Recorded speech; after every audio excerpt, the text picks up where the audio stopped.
자, 미래 모빌리티는 모든 글로벌 기업이 모두 덤벼듭니다. 뭐 아시겠지만은 움직이는 가전제품, 움직이는 생활공간, 바퀴 달린 휴대폰으로 바뀌어요. 그러니까 모빌리티 쪽에 글로벌 기업이 비즈니스 모델이 극대화되기 때문에 누구든지 덤벼들 수밖에 없어요.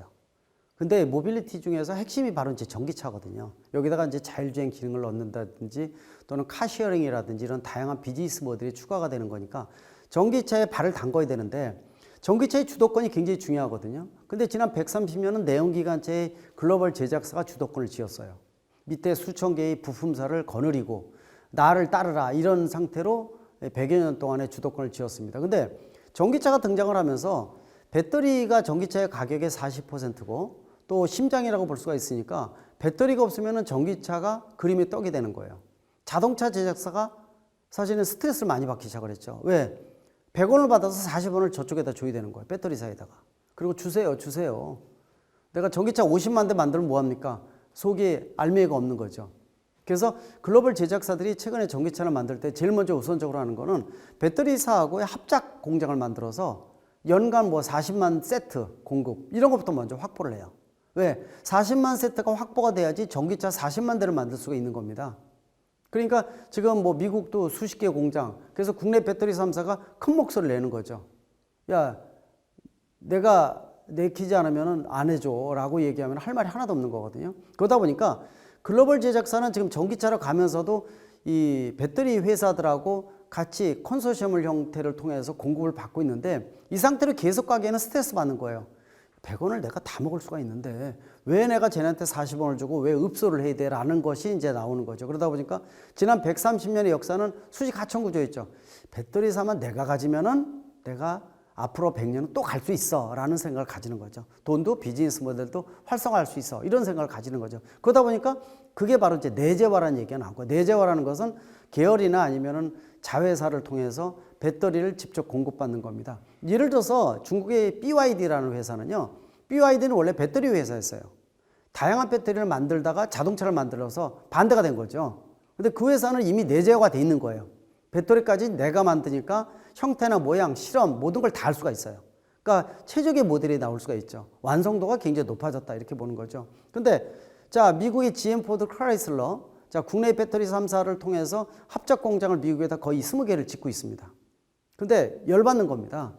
내가 내재화를 통해서 내가 저 회사를 뺐는지 훔치든지 뭐 수단 방법 안 가리겠죠. 그래서 내재화가 나온 건데, 자, 내재화라는 것은 배터리 회사를 만드는 게 그렇게 쉬웠으면요 벌써 뚝딱 하고 다 만들었을 거예요. 이 대한민국의 배터리 3사가 대단하다는 게 뭐냐면은 전기차가 본격 등장하기 이전인 20년 전부터 앞으로 미래의 먹거리는 이 배터리가 핵심적인 역할을 할 것이다. 게임 체인저급 기술이 될 것이다 라고 해서 국내에서 3사가 대기업 중심으로 해서 매달린 겁니다. 그게 바로 몇 년 전부터 꽃을 피는 거예요. 그냥 나온 게 아니라는 거죠. 또 중국은 왜 이렇게 나오게 되냐면은 중국은 대한민국을 모범 삼아서 벤치마킹 하려고 굉장히 노력을 했어요. 자, 대한민국은 지난 60년 동안에 자동차 선진국으로 도약한 유일한 국가가 대한민국입니다. 현대기아차를 얘기를 하는 거죠. 자, 엔진 변속기 독자적으로 만들어요. 근데 엔진 변속기가 내연기관차 핵심인데 대한민국을 본따서 흉내냈던 게 바로 중국이었어요. 근데 중국은 연락에 만들어서 엔진하고 변속기도 흉내내려고 막 그랬는데 안 되는 거예요. 똑같이 흉내낸다고 됩니까? 안 되는 거예요. 그래서 거기다 하이브리드 차가 나왔어. 하이브리드는 기존의 내연기관차에다가 배터리를 섞다 보니까 시스템이 더 복잡해요.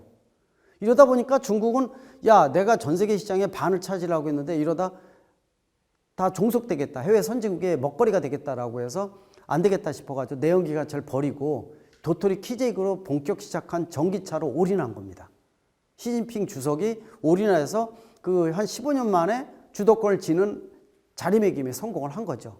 그래서 배터리부터 완성차의 완성도 이런 것들이 나오면서 이 큰 시장인 중국을 다 먹고 이제 여기서 이제 훈련이 된 거죠. 또 보조금도 노골적으로 자국 산업만 줬으니까요. 그래서 그 유럽부터 다른 세계로 진출하기 시작하니까 미중 간의 경제 갈등에서 미국의 입장에서는 중국을 배제하지 않으면은 이게 다 종속될 가능성이 높다는 거죠. 그래서 이제 본격적으로 이런 부분이 진행됐다 이렇게 보시면 되니까, 그래서 결국은 자동차 제작사가 배터리사를 가지고 있어야 된다는 게 바로 내재화입니다. 그래서 선언을 했죠. GM도 선언했고 폭스바겐도 다 선언했어요. 그래서 폭스바겐이나 이런 데서 뭐 BMW 이런 데 합작사로 만든 게 북유럽의 노스벨트라는 이 배터리 회사예요. 근데 노스벨트가 이 배터리를 만들지만은 국내 배터리 3사에 비해서 많이 떨어집니다. 그러니까 이제 이게 쉽지 않다는 것이 열심히 내재화는 선언을 했어요. 현대차도 내재화를 하고 싶은데 굳이 선언할 필요는 지금 없거든요. 국내 배터리 3사가 있다 보니까 결국은 전고체 배터리가 나오는 한 10년 정도 후에는 내재화가 상당 부분 될 거예요. 그래서 지금 내재화에 대한 선언은 다 했지만은 실제로 계열회사나 자회사 형태로 수준급의 배터리 회사를 완성도를 갖기 위해서는 10년 정도 걸립니다. 근데 10년 후에는 배터리사 가지면은 그는 국내 배터리 3사 뭐 하느냐? 더 업그레이드 시키겠죠. 이 배터리에 대한 기술이 더 많이 올라갈 것이고 또 한 가지는 전기차에 본격 진출할 것으로 보고 있습니다. 그러니까 배터리사가 전기차를 만드는 시대가 오는 거고 또 전기차 제작사는 배터리들을 만드는 시대. 무슨 얘기예요? 네 거 내 거 없다는 겁니다. 춘추 전국 시대가 되는 거고요. 예, 그러니까 생존 전략이 치열해지는 거죠. 그 시기가 향후 10년 정도 후에는 온다는 거죠. 우리가 아까 제가 말씀드렸죠. 전기차는 개돼지도 다 만든다. 중소기업, 중견기업 모두 만들 수 있습니다. 그러니까 이 모빌리티에 대한 개념이 완전히 바뀐다고 보시면 되니까 그래서 그런 부분들이 지금 진행형이다라고 보시면 될 것 같아요. 그런 측면에서 내재화는 중요한 의미를 갖고 있다. 이거는 앞으로 시장이 치열해진다는 의미도 가지고 있는 것이고요. 또 기존의 배터리 회사들은 경쟁력을 높이기 위해서 다른 여러 가지 부분의 비즈니스 모델을 섞는다, 융합시킨다라고 보시면 되니까 앞으로 10년 후가 더 기대가 된다고 볼 수가 있고요. 이거는 단순하게 지상을 달리는 전기차뿐만이 아니라 하늘을 나는 UAM, 도심의 항공 모빌리티, 또 특수한 지형에 움직이는 로봇과 모빌리티를 합쳐서 요새는 로보빌리티라고 얘기를 합니다.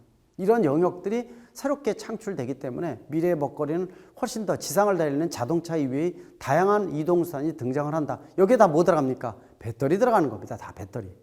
그리고 대용량 큰 것들, 예를 들어서 상용 모델이죠. 트럭이나 트레일러라든지 기차 이런 것들은 수소 연료전지가 에너지 밀도가 높기 때문에 그쪽으로 적용을 우선적으로 할 것으로 보고 있습니다.